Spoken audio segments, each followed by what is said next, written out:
राजद की गोदी में बैठ के नरेंद्र मोदी को लव सिग्नल देना कब तक चलेगा? नागालैंड की पार्टी और उसके समर्थकों के पेट में दर्द हो सकता है, जो मैं समझ सकता है। वहां कोई काले झंडे पत्थर लेके अगर पहले से जा रहा है तो ये आसानी से समझा जाता है। और ये हमला उनके ही ऊपर क्यों कराया जाता है? जितना स्वागत, भव्य स्वागत सत्कार में जितना उनके खर्च हो जाया करता है, अमूमन अगर उतनी राशि आप किसी मृतक के परिजन वगैरह को दे तो शायद आपकी सहानुभूति को और ज्यादा बल मिलेगा और उस परिवार की भी थोड़ी मदद हो जाएगी।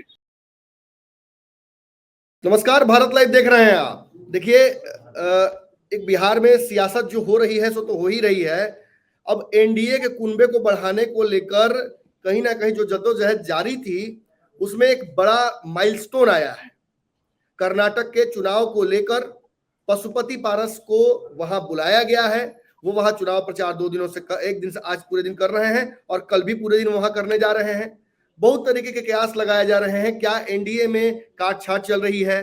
क्या विभिन्न राजनीतिक दल जो दबाव की राजनीति बनाते थे, अब तक जो प्रेशर पॉलिटिक्स भाजपा सहती आई है नीतीश कुमार से या किसी और दल से, क्या ऐसा अब नहीं होगा? एक और बड़ा विषय ये हुआ है कि नीतीश कुमार के गढ़ नालंदा में आज सम्राट चौधरी पहुंचे।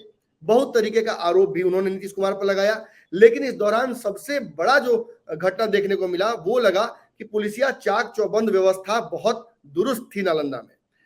कल परसों वो सासाराम भी गए थे। इन दोनों जगहों पर जो सांप्रदायिक हिंसा हुई थी उससे भी इनके विजिट को जोड़कर देखा जा रहा है। बागेश्वर धाम भी पहुंच रहे हैं, उस पर भी विवाद पूरा बढ़ा हुआ है। तो निश्चित तौर पर यहाँ सवाल खड़े हो रहे हैं कि क्या नीतीश कुमार इन कार्यक्रमों को लेकर अपनी जो भाव है उन्होंने टेढ़ी कर ली है? क्या सरकार हाई अलर्ट पर है? तो शुरुआत हम पहले ही सवाल से करेंगे। मयंक जी, स्वागत है आपका भारत लाइव में। नमस्कार। पहला सवाल मेरा वही है, आज खुश तो बहुत होंगे आप। आपको विशेष न्योता के तहत कर्नाटक बुलाया जा रहा है। कर्नाटक में जो दलितों की एक बड़ी जनसंख्या है उसको लुभाने के लिए आपके नेता को, पशुपति पारस जी को बुलाया गया है। वहां कैंपेन कर रहे हैं 2 दिन तक। तो आज तो इस खुशी में ये मत भूल जाइएगा कि और भी लोग हैं एनडीए में। नहीं, और लोग कहाँ हैं एनडीए में? बिहार के अगर परिप्रेक्ष्य में हम बात करें तो बिहार में सिर्फ 2 ही दल हैं, एक हम है और एक भाजपा है। तो ऑब्वियस सी बात है, साझीदार दल के नाते और दलित नेता का जैसे आपने जिक्र किया, उसमें फिलहाल अगर भारत के पटल पे अगर बात करें तो आदरणीय रामविलास पासवान जी के बाद अगर कोई अगर सर्वमान्य नेता है तो हमारे नेता आदरणीय श्री पशुपति कुमार पारस जी हैं। और माननीय प्रधानमंत्री जी का स्नेह जो है, चाहे उन पे विश्वास, जो गहरा अटूट विश्वास है, वो आप लगातार देख रहे हैं। सीरीज ऑफ इवेंट है वो, कि उनका स्नेह चाहे G20 की बैठक में अहम की ओपनिंग करानी हो या दुबई भेज करके द्विपक्षीय संधि करानी हो, चाहे नौकरियां बांटनी हो, हर जगह पे उनका जो कहिए कि साथ है और विश्वास माननीय प्रधानमंत्री जी का उनपे बना हुआ है। और लगातार उसी परिप्रेक्ष्य में इसे भी देखा जाना चाहिए कि बात जब कर्नाटक चुनाव की, जो कि बड़ा महत्वपूर्ण चुनाव है अगर देश के परिप्रेक्ष्य में देखें तो, क्योंकि उसके ही जस्ट बाद चुनाव जो होता है वो फिर आम चुनाव की ओर भारत अग्रसर होता है। तो उस परिप्रेक्ष्य में कहिए कि वहां पे जो बेस्ट ऑफ द बेस्ट जो टीम है उसको उतारा गया है। उसी परिप्रेक्ष्य में माननीय प्रधानमंत्री जी के आग्रह पे, विशेष आग्रह पे, हमारे नेता और हमारे दल के और भी जितने भी प्रभारी हैं कर्नाटक के, वो सारे लोग 2 दिन के लिए कर्नाटक कैंप करने गए हैं और प्रचार करेंगे विभिन्न जगहों पे। उनकी सर्वमान्यता तो है ही दलित वर्ग में, चाहे वो बिहार में देखिए या भारत में देखिए। और विशेषकर साउथ में हमारी पार्टी का जो कैडर है वो काफी मजबूत है, साउथ हो चाहे पूर्वोत्तर राज्य हो।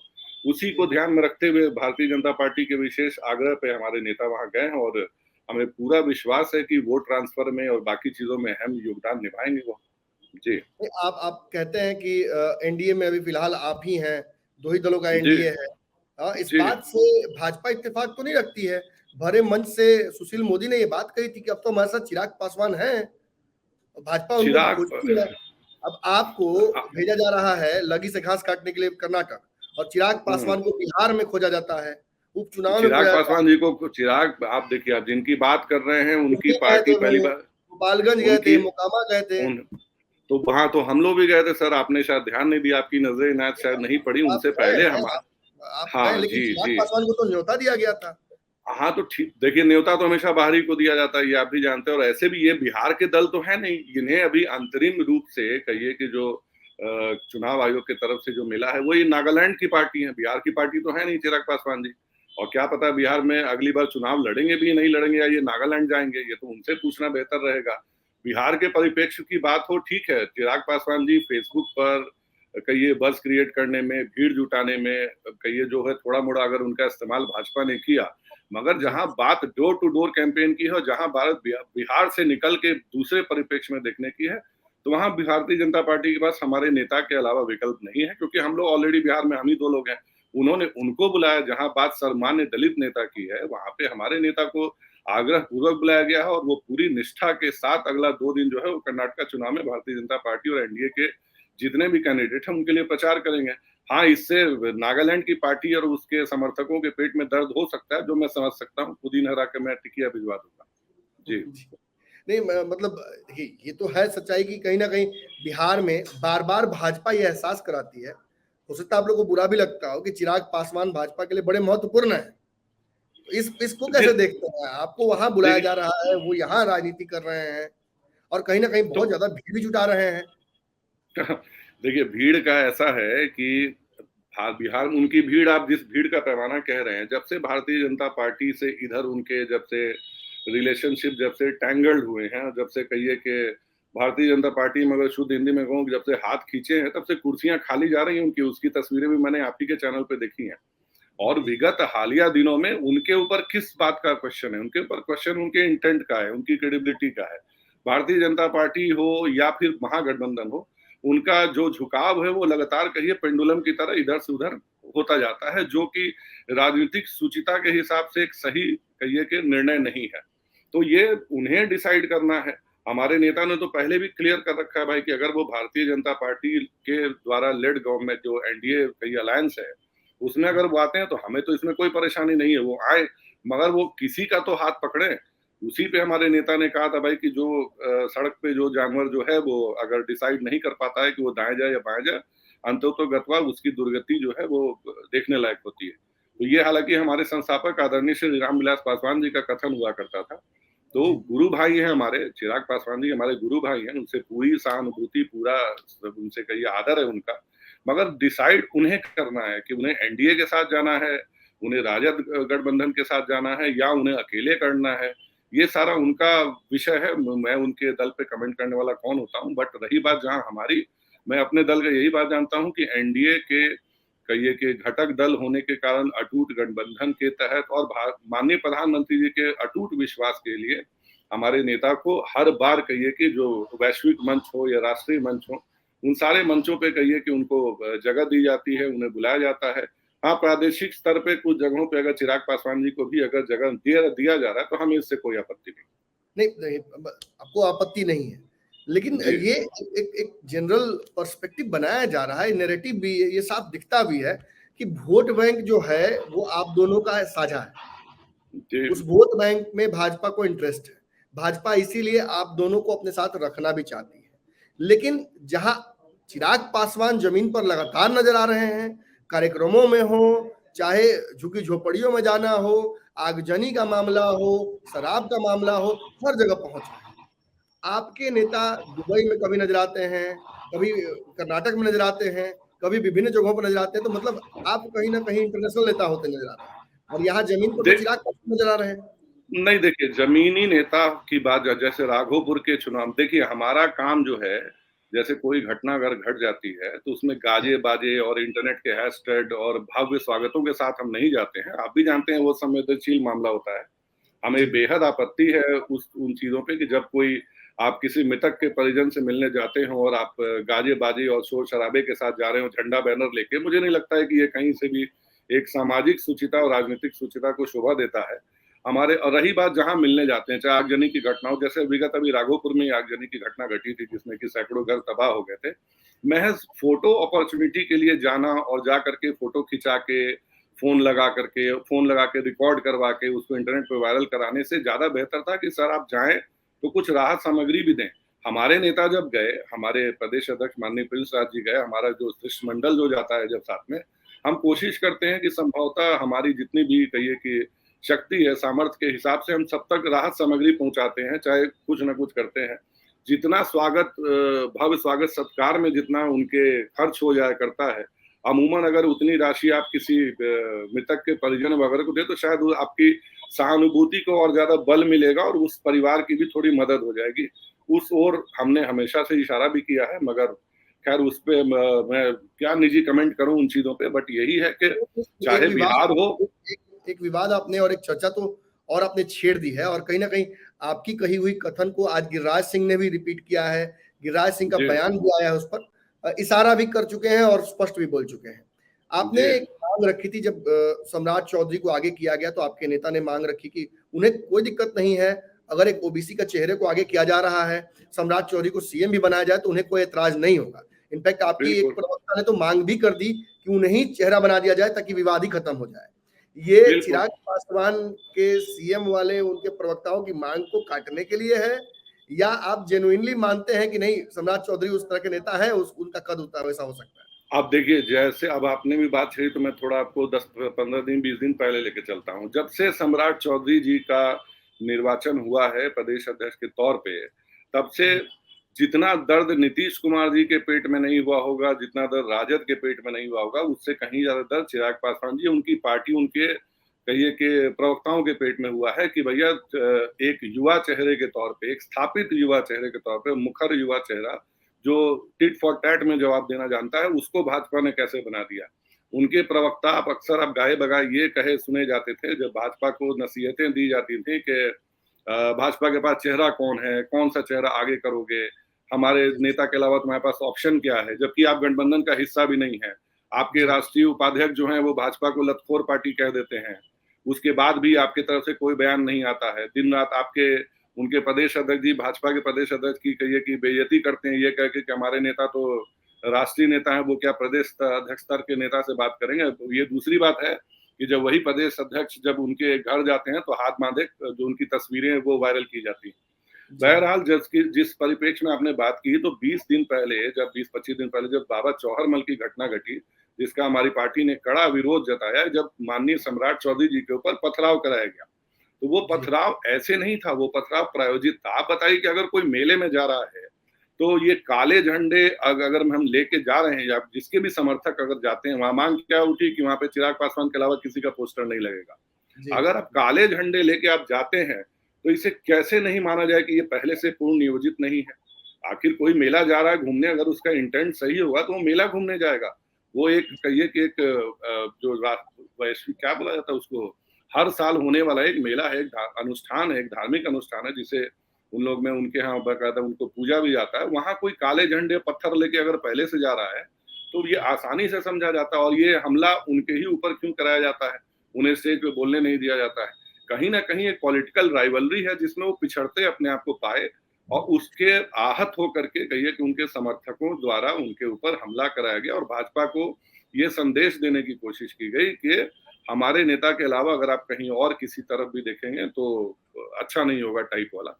वो तस्वीरें सबने देखी, वो तस्वीरें बेहद शर्मनाक थी। हमारे नेता ने भी उसके ऊपर कहिए कि आपत्ति जताई, हम सब ने कठोर आपत्ति जताई, बट उसके बाद से अगर आप देखेंगे तो लगातार चिराग पासवान जी जो है राजनीतिक रूप से पिछड़ते जा रहे हैं, क्योंकि कहीं ना कहीं माने ना माने, फॉर कहिए ऑन रिकॉर्ड कहिए, ऑफ रिकॉर्ड कहिए, भाजपा बिहार नेतृत्व ने कहीं ना कहीं तो उनसे थोड़ी दूरी जरूर बनाई है, और ये दूरी लगातार बढ़ रही है।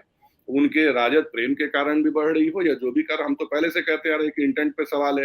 ये राजद की गोदी में बैठ के नरेंद्र मोदी को लव सिग्नल देना कब तक चलेगा, ये तो हम तो शुरू से कहते आते थे। अब वो बातें कहिए कि साबित हो रही हैं।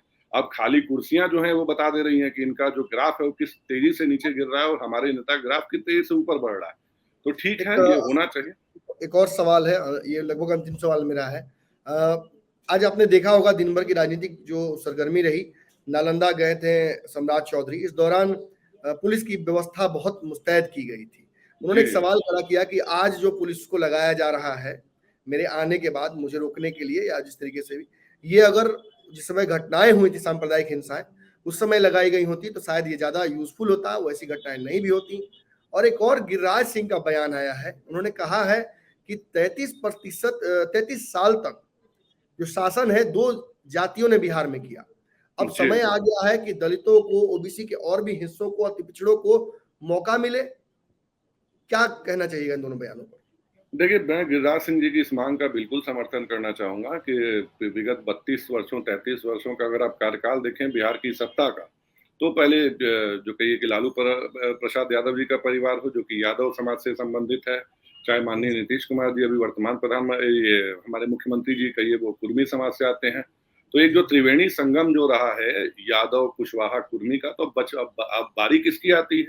अब कुशवाहा समाज से आती है, और माननीय सम्राट चौधरी जी जो हैं वो उसी समाज से भी बिलोंग करते हैं, मुखर नेता भी हैं, और भाजपा ने उनको दे करके कहीं ना कहीं कहिए कि एक अच्छा युवा चेहरे को कहिए सामने रखा है, जो जिसकी की राजनीति की समझ भी अच्छी है, जो अच्छा वक्ता भी है, और जो टिट फॉर टैट का जवाब देना भी चाहते हैं। रही बात नालंदा की, तो माननीय मुख्यमंत्री जी की जो पुलिस है, आप भी देखते होंगे नमन भाई, उसका दो ही काम है बिहार में, पहला लोगों के मुंह सूंघना, और दूसरा बैठ के फाइन काटना।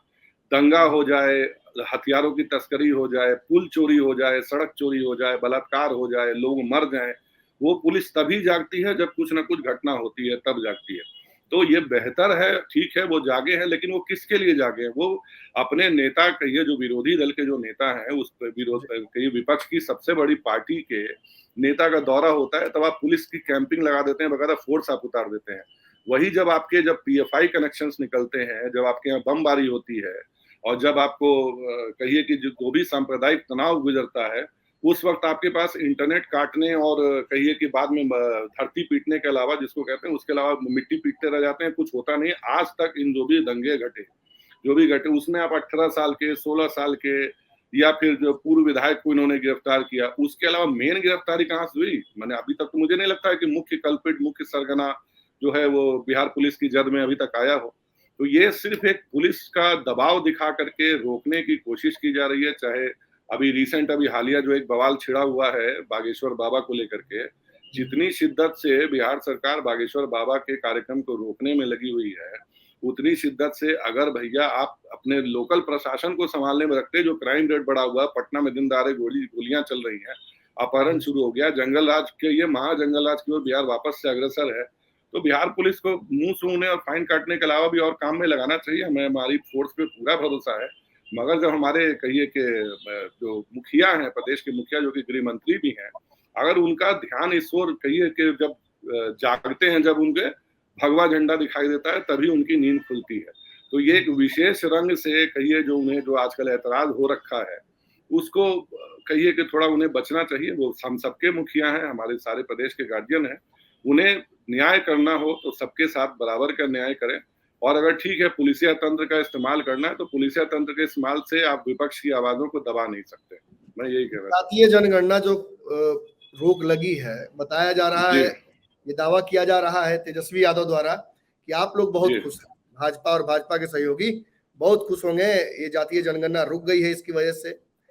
लालू यादव ने आज दावा किया है, जिस तरीके से 2015 के चुनाव में कहा था कि आरक्षण कोई छू नहीं सकता है, उसी तरीके से कहा, ठोक कर कहा है उन्होंने कि जाति जनगणना होकर रहेगी। ये हमने तो देखिए कभी नहीं कहा कि जातीय जनगणना नहीं होनी चाहिए या होनी चाहिए। हमें उसके होने के बाद के परिणामों के इंटेंट पे सवाल है कि आखिर उसका दुरुपयोग किस तरह ये सरकार करने जा रही है।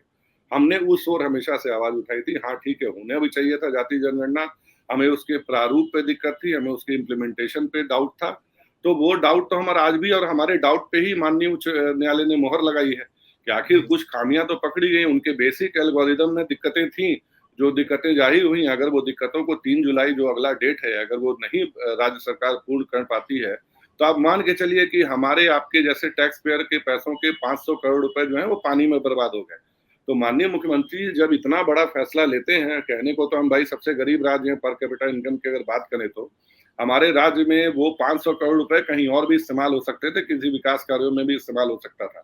उसे महज अपनी राजनीति के लिए और कहिए कि पॉकेट्स में बांट करके जातिगत संघर्ष कराने की जो कवायद जो चल रही थी, जिसकी ओर हम लोग हमेशा इशारा कर रहे थे, तो उसी को कहिए मुहर लगाया है माननीय उच्च न्यायालय ने। अब ये जवाब माननीय मुख्यमंत्री जी को देना है और सत्तारूढ़ दल राष्ट्रीय जनता दल को देना है कोर्ट में जाकर के कि आपके इंटेंट पे जो सवाल उठा है वो सवाल उठना कितना जायज है, साबित उन्हें करना है। हम तो खुश हैं कि हमारे कई चिंताओं पे वही चिंता पे सेम मुहर लगा करके माननीय उच्च न्यायालय ने हमारा पक्ष और मजबूत किया है। जी जी, हमारे साथ जुड़ने के लिए और अपनी बात बेबाकी से रखने के लिए बहुत बहुत धन्यवाद मयंक जी। उम्मीद है कि इस बार कर्नाटक में जो चुनाव हो रहे हैं उसके बाद एनडीए का जो एक्चुअल प्रारूप है वो हमें बिहार में देखने को मिलेगा। जी बिल्कुल बिल्कुल मिलेगा। धन्यवाद। अगर ये वीडियो पसंद आई और वह बिहार के राजनीति और बिहारियत से सरोकार रखेनी तो सब्सक्राइब बटन दबा के चैनल के सब्सक्राइब कर ली। ओजे एगो घंटी बा, ओकरा बटन दबा देला से कुल सटीक और मारक खबर रुआ मुफ्त में मिल जाई। अगर रुआ पत्रकारिता के हमनी के नया प्रयोग में सहयोग कर चाहतानी तो ज्वाइन बटन दबा दी। पेटीएम नंबर नोट कर ली 9386816700। धन्यवाद।